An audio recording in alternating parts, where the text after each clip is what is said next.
People always assume that because I own Fluid MotorUnion, an automotive shop here in Naperville, Illinois that services high-end luxury vehicles, that I must have some pretty bougie taste in cars. Well, they'd be right. But like many of you, my tastes don't actually match my budget. Being the owner of a growing independent repair shop means that most of my spending actually goes towards growing my business. And meat and protein. I'm about those gains. This means I've come to appreciate cars that need a little bit of elbow grease to get right. My current rotation includes a 2006 Honda Civic that needs an engine, which we picked up at a shop for $400. A 2005 Toyota Sienna minivan that needed a timing belt and a slew of other maintenance for $500. As well as any other cars that need long-term driving for an intermittent issue or to finalize a repair. Most days I'm driving a wide range of vehicles for diagnostics. So honestly, my itch is mostly scratched by my position, and it can be a bit desensitizing. But that means that, like a lot of you looking to stretch your dollar, I'm not buying a brand new car anytime soon. To me, keeping a car running past 200,000 miles is a badge of honor that gives me the pleasure that most people get from driving a luxury or exotic car. But that doesn't necessarily mean the people in my life are crazy about my obsessions. Everyone likes to feel arrived. Cars are status symbols, and just because you don't care about a pointed 3-star on the hood doesn't mean that the turbo kit or your welded diff isn't about your image. Different strokes for different folks, right? As gearheads, we know our cars say a lot about us and what we choose to drive.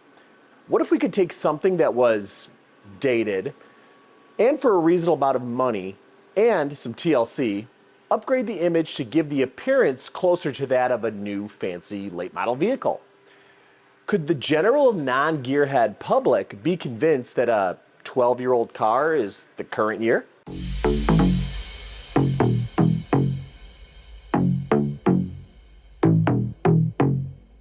To really get the best bang for your buck in this avenue, ideally you would want the oldest chassis you could find that is still currently being used. Then, with a bit of updating of the exterior and interior, you could seemingly convince the general non-car enthusiast public that whatever you were driving was a lot newer and more expensive than it actually was. For instance, in 2002, the Range Rover's L322 design was introduced and subsequently used for the next 10 years, meaning that if you updated the taillights and the bumper and the trim, people in 2013 might think you were driving a car only a year old, which is exactly what I did with this Range Rover when it needed an engine and I purchased it from a customer. Now that it's on 2 chassis designations further along, it just doesn't have the same pop. But I think we found the perfect candidate, and it kind of just fell into my lap. The last vehicle I purchased that I actually desired was back in 2006. It was a 2000M Roadster I bought from the dealership that I was working at the time. Since then, I can't even count the number of cars that have slipped in and out of my ownership, mostly because they were good deals. This has left me with a mostly hodgepodge of an unrunning car collection. And as the owner of a busy shop, my projects come last. But I've found great deals, like the vehicles mentioned in the intro, most of them needing major work. And this one is no different. A 2012 Mercedes ML350 on the M166 platform. When the platform was introduced, it was hardly revolutionary. Developed as one of the last ventures of the Daimler-Chrysler partnership, the M166 and the WK2 platform meant that the Durango, Jeep, Cherokee, and Mercedes ML all had similar design language. This language had some popularity as many of the sport variants like the Trackhawk and AMG 63S spoke it and it was understood. Being that the chassis was used for so long means that we have a good candidate for the build. But what is the build? Or what are some of the goals that we should be trying to achieve? As I previously stated, the goal would be to take a cheap car and make it look more modern, as well as update some of the features and make the styling more personable. It sounds simple, but this can go off the rails fast. While beauty is in the eye of the beholder, and styling of vehicles is largely subjective, there are universal truths when it comes to vehicle aesthetics. things that seemingly everybody agrees on, but no one says. Like why some wines are expensive or why certain paintings belong in a museum. This will be the goal of the build, to update it enough so that it can be seen as current and respectable by the general population. Modded enough so that car enthusiasts see it as a build, all without going too far where it would be tacky. And we have to do it all for under a budget. What's wrong with you? I'm trying to think of a plan for this ML build. Can't think of anything really. What are you sad about? Why don't you just watch a podcast on it or something, you dummy? Podcast. Watch one, not just listen to it. Yeah, a podcast. Welcome back to another episode of Deep Dive Thoughts with Donnie. I'm here with OJ Lopez, owner of Fluid MotorUnion, and Mike Keller, the foreman of Fluid MotorUnion. What's up, guys? So, speaking of cars, I actually had a crazy thing happen to me this past. Oh, Keller again. He's done, I think. Just so I can hear you guys better. All right, so this past weekend, my car got stolen downtown Chicago. I took it downtown. The Alpha, right? You Yeah, had the Alpha, the Julia. Come on, Donnie. Yeah, you can't. What leave about Chrysler nice product? like You that. can't be leaving outside. Yeah, they always say Mopar or no car, and I guess it's just no car for me. Yeah, that sucks, dude. I'm sorry to hear that. Yeah, but anyways, I'm in the market for a new car, and I heard you guys were doing some kind of crazy project with an ML. You're gonna be I wouldn't call refreshing it some stuff. I wouldn't call it crazy. The main point of it is I think we got a good thing going where someone comes and they don't know quite what to do with their car and they need some direction. And it's kind of like, what can you give the person that will get what they want? And most people honestly don't have an idea kind of what they want, but they know that they're a car guy enough to want to, have something that's theirs, but at the same time, they don't want to do it wrong. They don't want to waste money. At the end of the day, it's a street car, and the money that you sink into some of those projects, you never get back. I mean, it doesn't help the resale value. It doesn't help, really anything other than, maybe your ego. And if you boil it down to your ego, there's probably other ways to get that without spending that sort of money, losing in depreciation, losing in value. So I'd like to say we have a formula a little bit for doing that sort of thing. So when you're picking out a car for this kind of thing, what are some of the things you would look for? Are you looking for something that's totaled, something that's been in a flood or not that bad of shape, newer, older? Yeah, maybe you could put a timing chain on something, but and it's kind of once you're in there, how can I warranty this job? You can't just put a chain on a, sludged up engine or something like that. The good cars that build out are probably ones that have big common failure points that might be easier for us to fix, but are really labor and money intensive otherwise. It's basically an ML350, but the idea, I think what we're going to try to do with it is just, so I don't know if you know this, but the W166 chassis, which was partnered with Jeep while they were trying to develop a chassis to kind of share some stuff, the Cherokee platform. So they kind of share some similar design language on the underpinnings. That started in around 2011 and it was probably one of their last big joint ventures before they split back apart. Mm-hmm. That car went up to 2019 for the new cars, right? So a lot of people will do the facial updates of the vehicles and put the newer headlights and grills on them. But beyond that, the newer model, I think they went to V's. I don't think it's W anymore, but V167, which is the new chassis, didn't really have much switched, and a lot of the body panels will swap over from even that car. Wow. The idea here is you get a cheap car, you make it look like a newer car, and then people think you've got a more expensive, newer car. So this is what I was saying about people coming in and trying to get the most bang for their buck. They want speed, they want, ultimately it all comes down to them wanting attention. But what can you do with less money, with the same amount if you're on a budget? You have something that looks a lot newer, that maybe has an older car you picked up, we're able to either put the labor in or get a shop to fix it, and you're still maybe a third of the price on the way to buying one of these newer cars. It'd be an interesting project for someone that likes to tinker. I wouldn't recommend it for, grandma or, anything else like that. It's a simple process, but it doesn't mean it's easy. So how did you guys come across this ML? Was that one of those ones where it has like a big common problem? Yeah, so it came in, timing chain rattled, noise inside the engine. Found some bad camshaft sprockets. Never had like updated tensioners and check valves installed, but kind of once we started tearing into it, found that the camshaft sprockets could actually cause wear on the lifters and camshafts. And once we started taking it apart, it just kept building and building, building the parts list basically from there. Yeah, just snowballing. And even with this stuff, I mean, when we were quoting back the customer, it was an open-ended book. So yeah, we said, hey, here's the timing chain, here's the camshafts. This is on paper a $7,000 job, $8,000 job, but in reality, you have to prepare them for it to be a potentially $12,000, $13,000 job, because if you get in there and find out, oh, the timing chain guides are messed up, I mean, then the cylinder heads have to come off, and if you're taking the cylinder heads that have to come off, you're taking that lower timing cover, the front cover off, which means the oil pan has to come off, which is the 4MATIC, which means all-wheel drive, the front diff comes out, and then if you've got the oil pan off, should you do the bearing? It just can spiral so quickly out of control.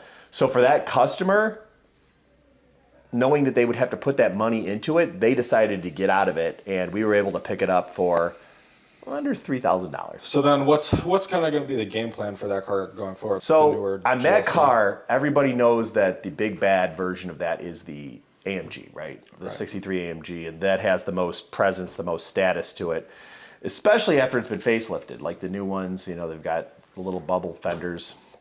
So, like I said, I was doing my research, checking things around, and I found out that there's a few ways to get it done, but can we keep it within a budget before we start off? And this is what everyone kind of has to decide on. It could be a gamble, it could be a risk, but if you look at it as you're budgeting 1/3 maybe of the value of what that new car might be, and then you kind of take it where you're not relying on the car to drive every day. This is a project that you're intending to turn into a daily. You could go at it a different way, slowly. But I would say it's probably best to go after something that doesn't have a major issue like that. Something that if it does have a major issue, you put that into it. They don't have bad transmissions. They don't have bodies that fall apart.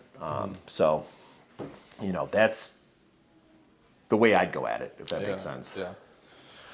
So it's essentially, if you had to boil it down to one recipe, you kind of have to decide your budget beforehand and then start looking around at cars that might be, you may have the opportunity to pick up for cheaper than what they would go for if they were in a good, perfect running condition. And then you can kind of figure out what kind of, body upgrades or...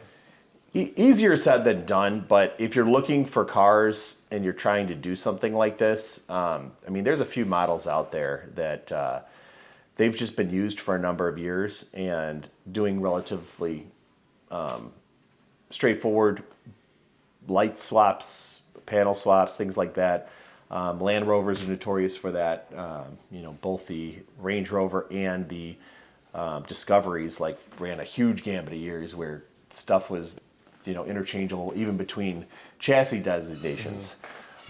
Even some exotics, I know Bentley had a lot of where you could switch body panels and make the car look much, much newer. You could get a lot more bang for your buck if you do your research and kind of see something that works in that avenue, Yeah, I think I've seen something similar on the G-Wagons. They kept that body around for so long. People were swapping over newer parts. Yeah, and they even on the just Raptors, changed. too. They just changed that recently. If you think about it, that's a 2018 before it got a new chassis that things don't actually switch over. But from 1979 to 2017, you could make your 79 with enough, panels and stuff like that look like a Brand new one, yeah, pretty much, more or less an 18. So when you're doing a build like that, again, it comes down to attention. Some people will say they're building it for performance. But what is performance? It's another form of performing in front of other people for attention. So again, you go back to the same thing. You're after attention with your car. And it's okay. People want to project something else. They want to pretend oh, I'm not vain like that. I just like the feel of going fast in the quarter mile or going around a racetrack. It's like, no, you want to be seen as the guy who goes fast on the drag strip, the guy who has the fastest car, who races every weekend. That's your image, that's who you are. But it's all about image, no matter how you dice it. So if you get over that and realize it's all about image, like, you really can't go wrong unless you're shortcutting your build, unless you're cheaping out, doing things that are questionable, things that you might have to redo later, grabbing a deal that might be too good. I mean, this is all stuff that makes you say ick, like parts from AutoZone, where you, in the performance section, you know what I mean? If the police can't find the Julia and I end up coming across a killer deal, maybe I have to bring something in and put it together.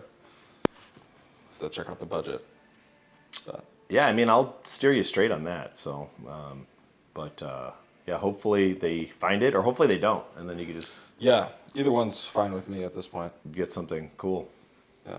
All right, well, thanks for your time, guys. That's going to wrap it up for this week's episode. Before we can begin modifying, we need to make sure that we've got a good platform to build on. In our case, the ML's fault codes relating to the timing chain needing replacement was a reason for it getting sold in the first place, which means you've got to be smart. If there's a major engine problem and the engine doesn't run, how do you also know that you don't have a major transmission problem, brake problem, rust problem? Before starting any upgrades, we'll be performing a thorough inspection to find any sort of issues that might be of concern. Only once it's mechanically sound, then we can take care of some of the styling. Doing some research, I found that the body panels are very similar, not only on the 166 models, but also on the 167. This means that the new body styles share things like the bumper, the hood, the grille, the lights. They can all be swapped over to make it appear like a 2023 model. Incredible. Now, the top of the line model in the Mercedes midsize SUV world is the GL63 AMG. The grille and bumpers are different, so we can do styling in that fashion to get the most out of this update. Now, many of the AMG Sportline models use also a very similar body kit, so as long as I don't badge it a 63, no harm, no foul. There's a few ways to do this, but if we go full factory OEM, we will very quickly be outside of our low budget goal. This led me to further research some questionable Alibaba links claiming to have conversions that update the look of the car to the current V167 chassis. This is where things can get dicey, and the plan is to message back and forth with someone until we have a decent amount of trust. The interior is gonna need a little bit of care as it's looking a little disheveled for its age. The seat is worn past ignoring, and there are a few areas that need attention. To me, nothing makes a car feel more modern than a big, dumb Tesla-style tablet sitting right in the middle of the dash. But you want something that integrates with the stock electronics. I hate aftermarket stereos, mostly because you're always compromising factory design functionality with the modern features that you want. And it just always seems sloppy when it's done. Maybe there's a product out there that can make the car feel more techy without seeming like a out-of-place add-on. Now, the ML was rated at 305 horsepower from its 3.5 liter V6, respectable in 2012. Years of working on everything hasn't really convinced me of a great reason to have big power on a daily. But for those that feel the need, whatever makes you happy. I'm a car guy, so having something that feels responsive when you want it, and knowing that it might eke out a win in a drag race against the same make and model, makes it feel like the ride is yours. That's why we will be custom dyno tuning this engine. Now, power estimations are a gain of 22 horsepower, and we think a well-designed exhaust can get this above 330. More than enough to out-accelerate on-ramp traffic flow while feeling sporty and responsive. Nitrous, you pussy. Of course, we will dyno to see the results if they match our estimations. These are personal style items like wheels, paint, vinyl wraps that would set this thing apart while not breaking the bank.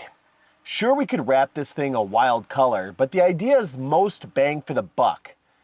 So the intention is what we add to the car that will make it look different, personalized.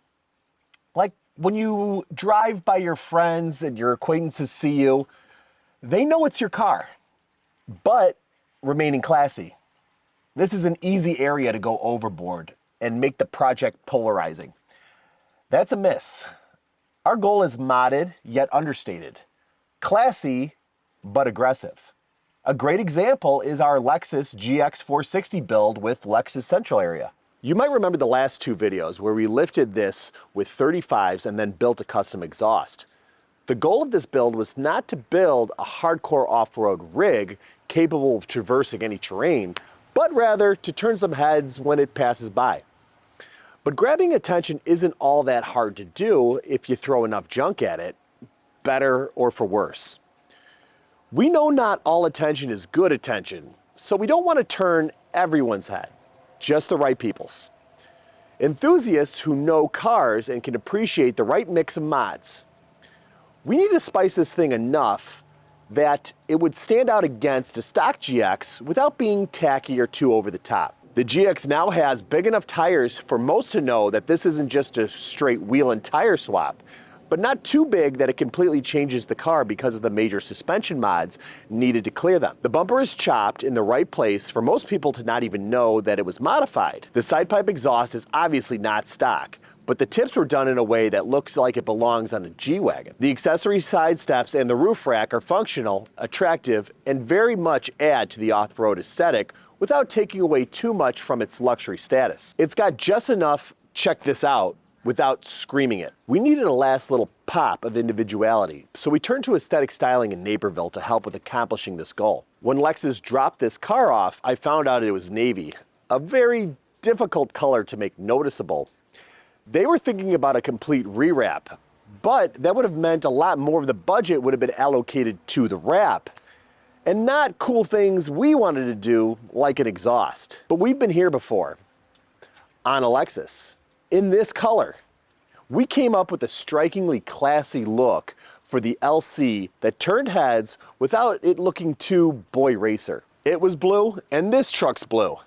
So we tried the whole, if it ain't broke, don't fix it, and hoped it would look as classy on this rig as it did the LC. The results speak for themselves. Stock isn't enough for car guys, and we already know that even a fully modded 333 horsepower, it's never going to compete with the likes of an AMG. Not even if it resembles one. But there is a route we can go that incorporates increasing functionality, as well as having an aesthetic that is easily recognized and respected by automotive enthusiasts. Off-road. A formula I'd like to say we've got down. A little lift, bigger tires, a few off-road light bars, then maybe some aesthetic touches with vinyl like this Jeep. A customer had us style this Jeep using our formula, and you might remember from the videos we did on the exhaust. So no big power adders, just a lift big enough to fit 37s, update the fenders to the new ones that are on the JL, a tough bumper, and some vinyl touches that individualize it, but also look like it could have been a factory graphics pack. Well, except for the Beachocon, that's a Jeep thing. At the end of the day, this thing is a Mercedes, so we don't want to go too brodozer. We got to keep it classy. So maybe a very subtle bumper, a tire carrier, a light bar. We can give this thing the edge we're looking for. The idea would be to style the ML similarly. Give it a classy and tough off-road vibe with enough pop to turn car enthusiasts' heads, but still be thought as classy by the general populace and remain drivable for everyday life with little to no compromises, but all while doing it as cheaply as possible. And here's how we plan to do just that. First, we're going to assess the major mechanical issues and fix them. Also, if there's any areas to improve on or bulletproof, we'll get it done. Then we're going to update the interior electronics to something more modern with CarPlay, while fixing any obvious wear areas or damage, and then improve the look and feel of the car by maybe wrapping the steering wheel and maybe some of the dated wood trim. Then we're going to update the exterior trim to the latest model possible. In this case, a facelifted AMG model for the lowest price possible. If necessary, overnight parts from China. Then we're going to improve the performance and response of the car with some light mods, including a custom dyno tune and an exhaust that will give this thing a bit of a bark. Who knows, maybe we'll spray it with nitrous and give in to the peer pressure. Once we have a car that feels like it might have been bought new, it's time to make it our own. We're going to be doing aesthetic modifications using our fabrication shop to give it some off-road styling and function, a light lift, some wheels, some knobby tires, and maybe an off-road accessory like a bumper or a light bar, something along those lines. We'll be doing some styling touches in the form of a tasteful vinyl livery to further personalize this rig. Well, hopefully this inspires you to update and modify your car. But if you have any questions, remember, we are experts and we can guide you on your daily build. With the plan done and the platform picked, now we got to put in the work. But I think we can convince more than a few people that this rig isn't too many years off the showroom floor, but you'll have to stay tuned to see if we can pull it off. Thanks for watching.